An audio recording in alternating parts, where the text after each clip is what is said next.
Christmas Eve at my son Jonathan's house was supposed to be a celebration. Instead, it had become an endurance test of how much humiliation I could absorb while maintaining a smile for my 8-year-old granddaughter Emma's sake. I'd been living with Jonathan and his wife Stephanie for 4 months, ever since my diabetes complications had made living alone unsafe. The doctors had been blunt. My blood sugar episodes were becoming more frequent and dangerous, and I needed family support while we adjusted my medications and lifestyle. When Jonathan offered me their guest room, I'd been grateful. When Stephanie agreed with what seemed like genuine warmth, I'd been relieved. I thought I was joining a loving family during a difficult period of my health struggles. I hadn't realized I was moving into a house where I'd become the unwanted third wheel in their picture-perfect life. "Grandma Joyce, look what Santa brought early." Emma ran into the kitchen Christmas morning, holding up a beautiful new doll. Her face was radiant with excitement, and for a moment, I forgot about the tension that had been building all month. "She's beautiful, sweetheart," I said, pulling Emma close for a hug. "What are you going to name her?" "Princess Isabella. And she has her own castle and everything." Stephanie appeared in the doorway, still in her silk pajamas, looking picture-perfect even first thing in the morning. "Emma, don't overwhelm Grandma with all your excitement. She's not feeling well these days." The comment stung, as they always did. Stephanie had developed a pattern of making my health issues sound like character flaws, as if my diabetes was something I'd chosen to make her life more difficult. "I feel fine this morning," I said carefully. "My blood sugar is stable." "Well, that's good, because we have a very full day planned." Stephanie's tone was pleasant, but there was an edge underneath. "The Hendersons are coming for Christmas dinner, and I want everything to be perfect." The Hendersons were Stephanie's parents, wealthy, cultured, and utterly devoted to their daughter's happiness. They'd been less than thrilled when Jonathan married a kindergarten teacher instead of someone from their social circle, but they'd warmed to him over the years. They had not warmed to me. "Is there anything I can help with?" I offered. "Actually, yes." Stephanie's smile brightened. "I was hoping you could spend the day in your room. The Hendersons don't really understand the whole situation with you living here, and it might be easier if we kept things simple." I stared at her. "You want me to stay in my room on Christmas Day?" "Just during dinner. And maybe when they arrive. You understand, it's complicated explaining why Jonathan's mother is living with us when she has her own house." I did have my own house, a small cottage across town that I'd owned for 15 years. But it had become unsafe for me to live alone after several incidents where my blood sugar had dropped dangerously low and I'd been unable to call for help. What Stephanie didn't know was that my small cottage sat on 3 acres of prime real estate that I'd purchased for almost nothing 20 years ago, when the area was still considered rural. What she also didn't know was that I'd been quietly developing that property, adding rental units that now generated substantial monthly income. The cottage she thought was a modest burden was actually the center of a property portfolio worth over $2 million. But I lived simply, drove an older car, and wore discount store clothes, habits that had helped me build wealth while others spent their money on appearances. "Joyce, you have to understand Stephanie's position," Jonathan said, appearing with his coffee. "Her parents have certain expectations." "What kind of expectations?" "They expect their daughter to be independent and successful. Having my mother living here suggests that we can't manage our own lives." The irony was bitter. They couldn't manage their own lives, not financially, anyway. Jonathan's teaching salary and Stephanie's part-time work at an art gallery barely covered their mortgage, car payments, and credit card debt. They were living paycheck to paycheck in a house they couldn't actually afford. I knew this because I'd been quietly helping with their finances since Emma was born. Small gifts that seemed to come at perfect times. A contest prize that paid for Emma's school supplies, a refund check that covered their car repairs, an insurance settlement that helped with Christmas expenses. They thought they were managing independently. They didn't realize that their financial stability depended on my careful, invisible support. "I'll stay in my room during dinner," I said quietly. "Thank you, Joyce. I knew you'd understand." Stephanie's relief was obvious. "And maybe you could take your insulin shots privately today? The sight of needles makes Mother Henderson squeamish." I nodded, swallowing the humiliation. Taking insulin wasn't optional for diabetics, it was literally life or death. But I would inject myself privately in the bathroom to spare Stephanie's mother the inconvenience of remembering that I had a serious medical condition. The morning passed slowly.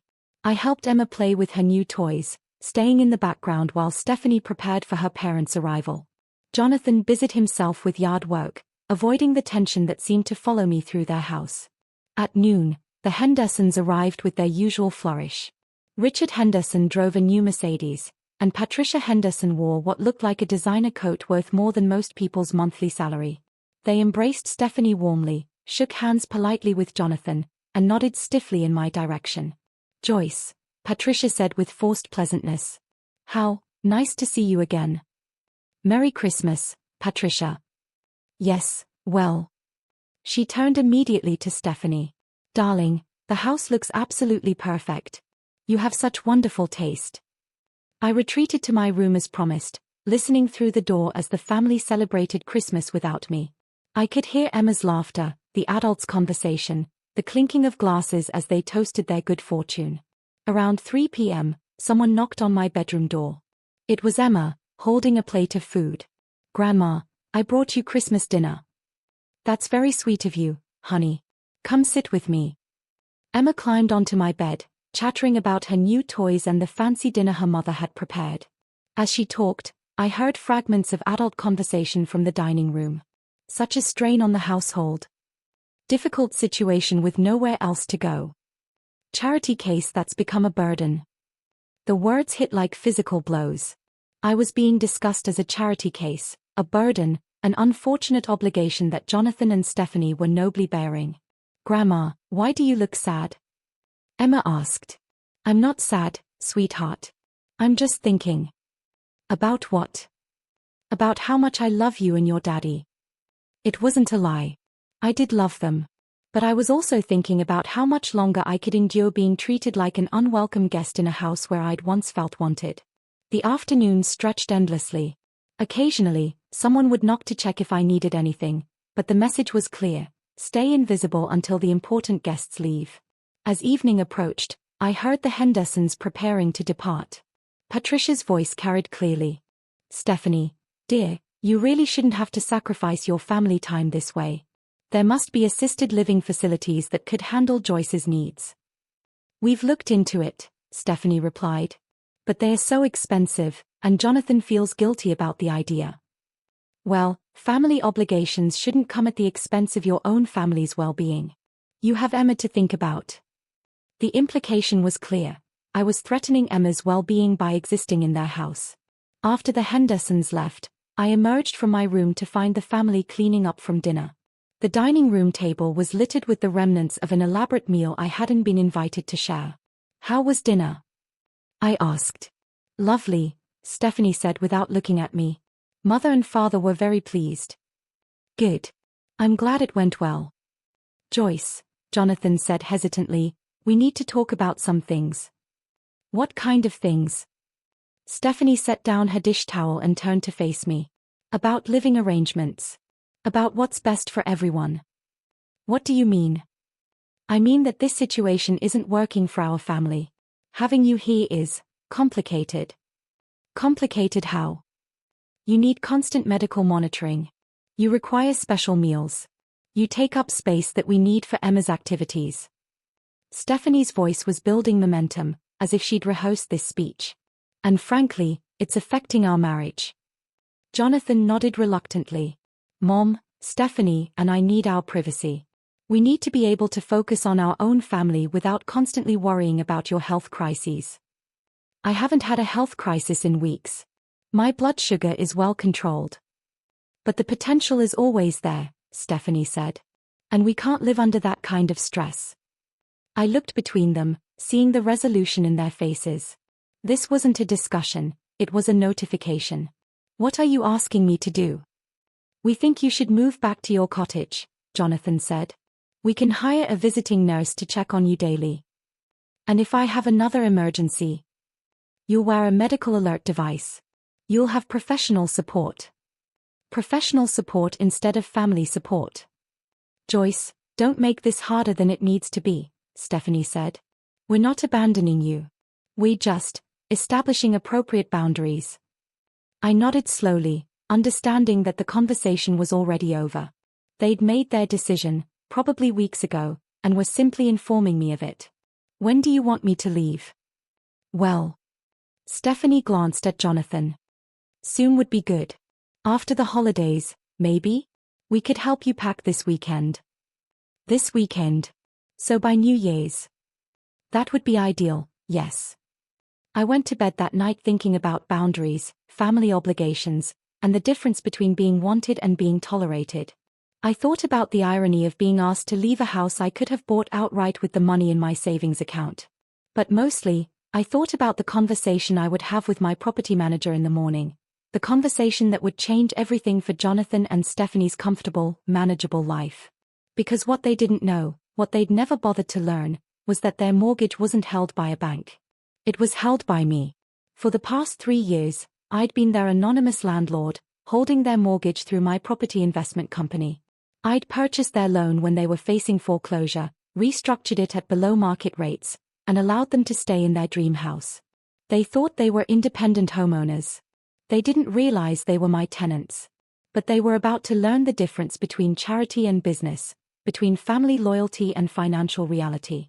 Tomorrow, they would discover that evicting your landlord on Christmas Eve is a very expensive mistake. Christmas morning arrived grey and cold, matching my mood perfectly. I woke up early, packed my belongings quietly, and prepared to leave the house where I'd hoped to spend my remaining years close to my family. Before loading my car, I made 2 phone calls that would change everything. The first was to David Chen, my property manager and financial advisor. Merry Christmas, David. I need you to initiate foreclosure proceedings on the Jonathan Mitchell property. Joyce, are you sure? That's your son's house. I'm sure. They've made it clear that business and family should be kept separate. I'm taking their advice. What about the below-market rate you've been giving them? Effective immediately, convert the loan to market rates. They're currently paying 3.8% interest on a loan that should be 7.2%. Adjust accordingly. That's going to more than double their monthly payment. They are adults, David. They can handle adult financial responsibilities. My second call was to Nancy Rodriguez, the visiting nurse service director I'd met during my recent hospital stay. Nancy, it's Joyce Mitchell. I'm going to need daily home visits starting today. And I may need to discuss emergency living arrangements if my family situation becomes unstable. Of course, Joyce. Are you experiencing complications with your diabetes management? No, I'm experiencing complications with my family management. After hanging up, I loaded my small bag into my car and drove to the downtown hotel where I'd reserved a room for Christmas Day. The irony wasn't lost on me. I was spending Christmas alone in a hotel because my family found my presence inconvenient in the house I secretly owned. At 9 a.m. on December 26th, David called me at the hotel. Joyce, the foreclosure notices have been delivered. Your son called our office 3 times already this morning. What did you tell him? I told him to contact the mortgage holder directly if he had questions about his loan status. Good. Has the payment adjustment taken effect? Yes. Their monthly payment just increased from $1,847 to $3,924. The first adjusted payment is due January 15th. I closed my eyes, imagining Jonathan and Stephanie's shock as they tried to figure out where an extra $2,000 a month would come from. David, I want you to do one more thing. What's that? Send them a formal notice that their mortgage has been called in due to violation of occupancy terms. They have 30 days to pay the full balance or vacate the property. Joyce, the full balance is $387,000. They can't possibly. I know they can't. That's the point. At 10:30 a.m., my phone started ringing. Jonathan. I let it go to voicemail. He called 6 more times over the next hour, leaving increasingly frantic messages. Mom, please call me back. There's been some kind of mistake with our mortgage. Mom, they're saying our house is in foreclosure.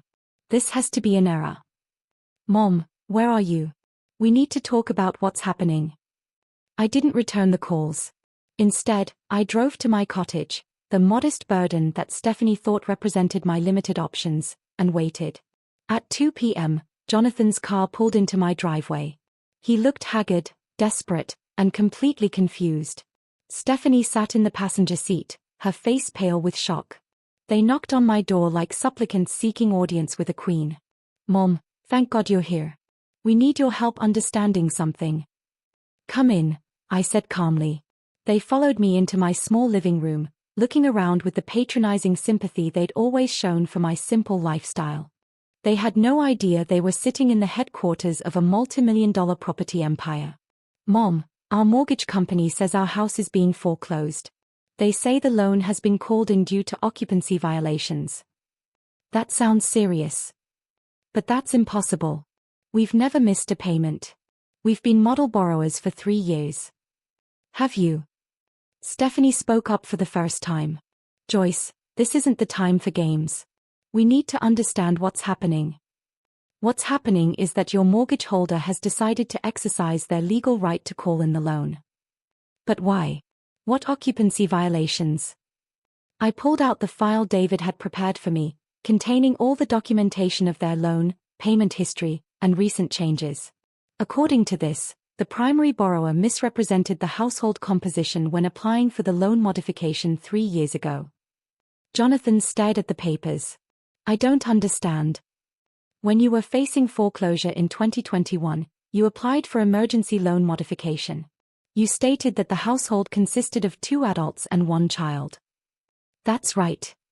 But for the past 4 months, there have been 3 adults living in the house. That's a material change in occupancy that should have been reported to the mortgage holder." Stephanie's eyes narrowed. "You're talking about yourself. Living with us temporarily because of your health problems." "I'm talking about an undisclosed adult resident who significantly impacts the household's financial stability and legal obligations." "That's ridiculous. Your family." "To you, perhaps. To the mortgage company, I'm an undisclosed occupant who represents increased liability and risk." Jonathan was still staring at the papers, his face growing paler by the minute. "Mom, who is the mortgage holder? The paperwork just shows some investment company." "JM Property Holdings, LLC." "Never heard of them. Can you help us contact them? Maybe explain the family situation." I smiled. "I am them, Jonathan." The silence that followed was absolute. Stephanie's mouth fell open, and Jonathan looked like he'd been hit with a physical blow. "What do you mean, you are them?" "I mean I own your mortgage. I bought it from the bank when you were facing foreclosure 3 years ago. I've been your landlord ever since." Stephanie found her voice first. "That's impossible. You live in this tiny cottage. You drive an old car. You shop at discount stores." "Yes, I do. Because living below your means is how you accumulate wealth to buy things like mortgage portfolios." Jonathan's voice was barely a whisper. "You own our house. I own your mortgage, which means I hold the deed until you pay off the loan. Which, at current market rates and with the occupancy violation penalty, now requires full payment of $387,000 within 30 days. We don't have $387,000. "I know." Stephanie stood up abruptly. "This is insane. You can't foreclose on your own son." "I'm not foreclosing on my son. I'm calling in a loan from borrowers who violated their occupancy agreement and explicitly requested that I find alternative living arrangements. We didn't know you were the mortgage holder. You didn't ask. You simply assumed that because I live modestly, I must be financially dependent on your charity." Jonathan was reading through the mortgage documents with growing horror. "Mom, this says you've been charging us below market interest rates. We've been paying 3.8% when the market rate was over 7%. "That's correct. You've been helping us this whole time. I've been subsidizing your mortgage to the tune of about $1,400 per month for 3 years. Roughly $50,000 in gift payments disguised as favorable loan terms." Stephanie sank back into her chair. $50,000. Money that allowed you to afford a house that was otherwise beyond your means, to maintain a lifestyle that your actual income couldn't support, and to build the equity you thought was yours. "But we didn't know." "No, you didn't. You thought you were managing your finances independently, when in reality you were being subsidized by the mother you found too burdensome to include in Christmas dinner. Jonathan looked sick. Mom, we can work this out. We can find a way to. To what, Jonathan? Pay me $387,000 in 30 days? Qualify for a new mortgage at market rates with your actual income? We could get a loan. Based on what collateral? Your teaching salary and Stephanie's part-time gallery work? The credit card debt you think I don't know about? Stephanie started crying. Joyce, please. We have Emma to think about. Where will we live? I suggest you start looking for rental properties that fit your actual budget. There are some nice 2-bedroom apartments across town for about $1,200 a month. 2 bedrooms? Emma needs her own room. Emma needs a stable home with parents who understand the difference between what they want and what they can afford. Jonathan stood up and began pacing. Mom, this is crazy. You're destroying our family over a fight about Christmas dinner. I'm not destroying anything, Jonathan. I'm simply stopping my financial support for people who made it clear that my presence in their lives is unwelcome. But you could have told us. You could have explained the situation. I could have. But then I would never have learned how you really felt about me when you thought I had nothing to offer except being your mother. The truth hung in the air like a challenge. For 4 months, they had treated me like a burden while unknowingly living on my charity. They had asked me to hide during family gatherings while I paid for their lifestyle. They had evicted me on Christmas Eve from a house I owned. What do you want from us? Stephanie asked through her tears. I want you to experience the natural consequences of your choices. You wanted independence from family obligations? Now you have it. And Emma? What about our daughter? Emma will learn that actions have consequences, that family relationships require mutual respect, and that financial security isn't something you can take for granted. Jonathan stopped pacing and looked directly at me. Mom, what would it take for you to reconsider this? Nothing, Jonathan. The decision is final. But there has to be something. There was something. There was gratitude for the help you didn't know you were receiving. There was respect for the mother who raised you. There was inclusion in the family celebrations I was secretly funding. I stood up and walked to the door. You had all the chances you're going to get. You used them to make me feel unwanted in my own investment property. Your investment property. Did you think the below-market mortgage rates were an accident? Did you think mortgage companies give struggling teachers favorable terms out of the goodness of their hearts? They stared at me, finally understanding the scope of what they had lost. I suggest you start packing, I said gently. You have 28 days remaining, and the housing market is competitive this time of year. As they drove away, I felt something I hadn't experienced in months: peace. Not happiness. The situation was too heartbreaking for happiness, but the deep satisfaction that comes from finally being honest about who you are and what you will accept. That evening, Emma called me on Jonathan's phone. Grandma Joyce? Daddy says we might have to move. That's right, sweetheart. Are you still going to be my grandma? Forever and always, Emma. No matter where you live. Will you come visit me in our new house? I thought about that carefully. When your parents are ready to treat me like family instead of like a burden, yes. I'll come visit you wherever you are. I love you, Grandma. I love you too, sweet girl. More than you'll ever know. After hanging up, I sat in my modest cottage and looked around at the life I'd built through decades of careful planning and smart investments. Tomorrow, I would start looking for a larger house, something with space for a granddaughter's visits, somewhere I could live openly as the successful woman I'd always been. Jonathan and Stephanie had 30 days to find housing they could actually afford. 30 days to learn the difference between independence and dependence, between self-sufficiency and invisible support. Most importantly, they had 30 days to decide what kind of relationship they wanted with the grandmother who controlled their financial future and truly loved their daughter. The eviction notice had been delivered. Now it was time to see what they would do with the lesson. 2 weeks after serving the foreclosure notice, I received an unexpected visitor. Emma stood on my porch at 4 p.m. on a school day, looking determined and slightly out of breath. Grandma Joyce, I walked here from school. My heart lurched. Emma. Does your daddy know where you are? I left him a note. I told him I needed to talk to you about the house.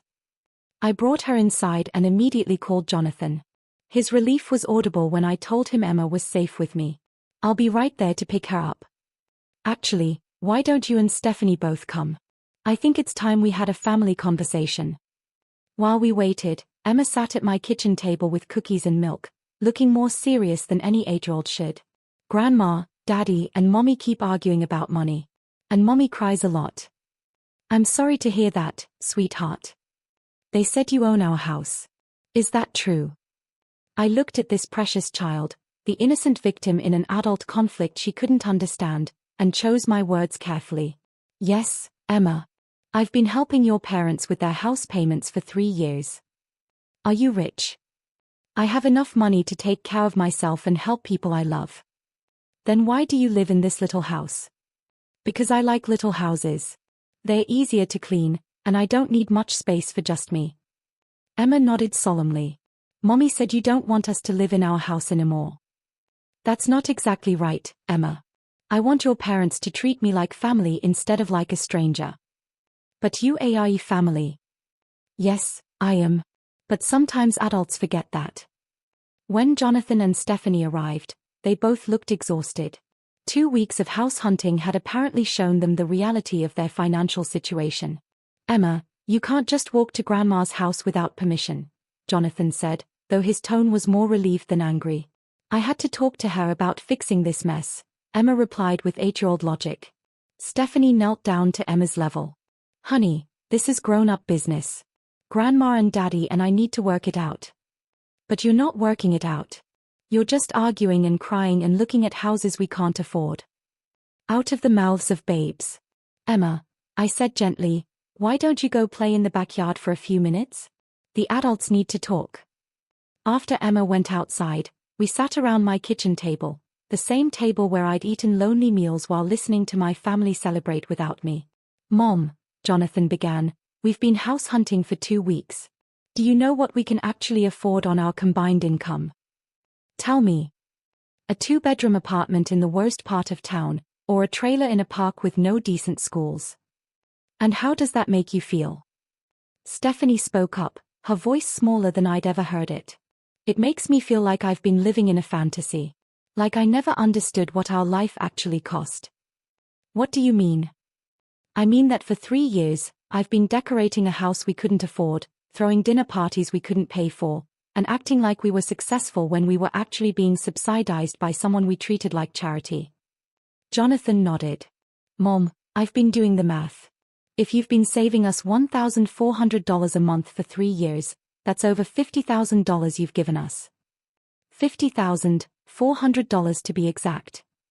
Money we spent on things like Emma's private art classes, our anniversary trip to Napa, and Stephanie's designer furniture. Money we spent while making you eat Christmas dinner alone in your bedroom, Stephanie added, starting to cry again. Why didn't you tell us? Jonathan asked.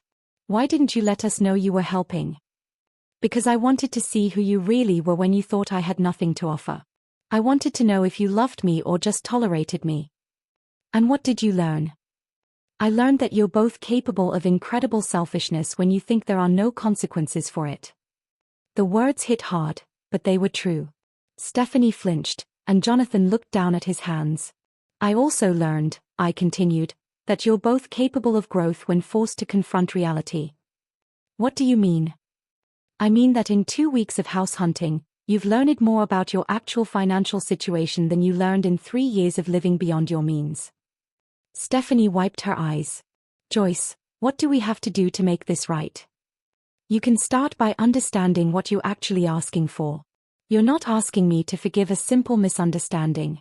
You're asking me to continue subsidizing the lifestyle of people who locked me out on Christmas Eve. We know how bad that was. Do you? Because from where I'm sitting, it looks like you're sorry you got caught, not sorry for how you treated me. Jonathan leaned forward. Mom, tell us what we need to do to prove we're sorry for how we treated you, not just sorry about losing the house. I pulled out a folder I'd prepared for this conversation. I've been thinking about that for 2 weeks. Here's what I'm willing to consider. I opened the folder and laid out several documents. First, acknowledgement. I want written statements from both of you acknowledging that you accepted $50,400 in mortgage subsidies while treating me like a burden. I want recognition that your lifestyle was built on my financial support, not your independence. They both nodded. Second, restitution. Not the full amount. I consider that a gift to Emma's future. But I want you to understand the value of what you received. You'll pay me back $20,000 over the next 5 years at 0 interest. We can do that, Jonathan said quickly. Third, respect. I want formal written commitments about how I'll be treated as part of this family. No more hiding during dinner parties. No more separate accommodations when your friends visit. No more suggestions that my medical needs are inconvenient. Stephanie was crying again, but she nodded. Fourth, transparency. I want full disclosure of your financial situation so I can help you make realistic decisions instead of enabling fantasies. And in exchange? Jonathan asked. In exchange, I'll restructure your mortgage with a graduated payment plan. You'll start by paying what you can actually afford, and the payments will increase gradually as your income grows. What about the occupancy violation? I'll waive it, provided I'm welcomed back as a permanent resident with dignity and respect. Stephanie looked up sharply. You want to move back in? I want the option to live with family who value my presence instead of enduring it. But what about your independence? Your privacy? Stephanie, I'm 73 years old with diabetes. My independence is managing my medical condition while staying close to people who love me. My privacy is not having to hide my insulin shots from guests. Jonathan reached across the table and took my hand. Mom, I want you to come home. I want Emma to grow up knowing her grandmother as part of our daily life, not as someone we visit occasionally. Even if it means admitting to your friends that you need help with your mortgage. Especially then. I'm tired of pretending we're something we're not. Stephanie took a shaky breath. Joyce, I owe you an apology that goes beyond the house situation. I'm listening. I've been treating you like an embarrassment because I was embarrassed by my own situation. I married a teacher, which disappointed my parents. I couldn't afford the lifestyle I thought I deserved. And having you there reminded me daily that we were struggling. So you took it out on me. Yes. I made you the symbol of everything that wasn't working in my life, when you were actually the solution to our problems. And what's changed? What's changed is that I've spent 2 weeks looking at apartments I can actually afford, and I've realized that home isn't about impressing other people. It's about treating the people you love with kindness. I studied her face, looking for signs of manipulation or performance. What I saw instead was genuine exhaustion and what appeared to be real understanding. Stephanie, if I move back in, there will be rules. What kind of rules? No more comments about my medical condition. No more suggestions that I'm imposing on your hospitality. No more treating me like a guest in my own investment property. Agreed. And I want involvement in financial decisions. If I'm subsidizing your lifestyle, I get input on how that money is spent. Jonathan and Stephanie exchanged glances. What kind of input? Jonathan asked. Budget meetings. Spending plans. No more surprise purchases that stretch your income beyond reason. You want to control our spending. I want to participate in decisions about money I'm contributing. If you want complete financial independence, you can rent an apartment you can afford without my help. It was a hard choice, and I could see them struggle with it. Complete autonomy in a tiny apartment, or comfortable living with oversight from the family member who made it possible. We'll take the oversight, Stephanie said finally. We've proven we can't handle complete autonomy responsibly. Over the next hour, we worked out the details of my return. A formal rental agreement that acknowledged my status as both family member and property owner. Written commitments about mutual respect and inclusion. A 5-year plan for gradually transitioning them to full financial independence. When Emma came back inside, she found 3 adults who were no longer fighting. Did you fix it? She asked hopefully. We're working on it, sweetheart, I told her. Does that mean you're coming home, Grandma? Yes, Emma. I'm coming home. Emma threw her arms around me with the pure joy that only children can express. I missed you so much. Christmas wasn't the same without you. As we drove back to the house, my house, their home, I reflected on the lessons we'd all learned. Jonathan and Stephanie had learned that financial security often depends on relationships they took for granted. Emma had learned that family problems can be solved when adults choose honesty over pride. And I had learned that sometimes the most loving thing you can do is refuse to enable people's worst impulses, even when those people are your own family. 6 months later, our Christmas Eve celebration was very different. The tree was smaller, the dinner was simpler, and the gifts were more modest. But every person at the table was there because they were wanted, valued, and loved. When Stephanie's parents visited, I was introduced as the family's financial advisor and Emma's live-in grandmother, both of which were true. When friends came for dinner, I set the table and joined the conversation as an equal family member. The monthly budget meetings had become family traditions where we planned expenses, discussed goals, and made decisions together.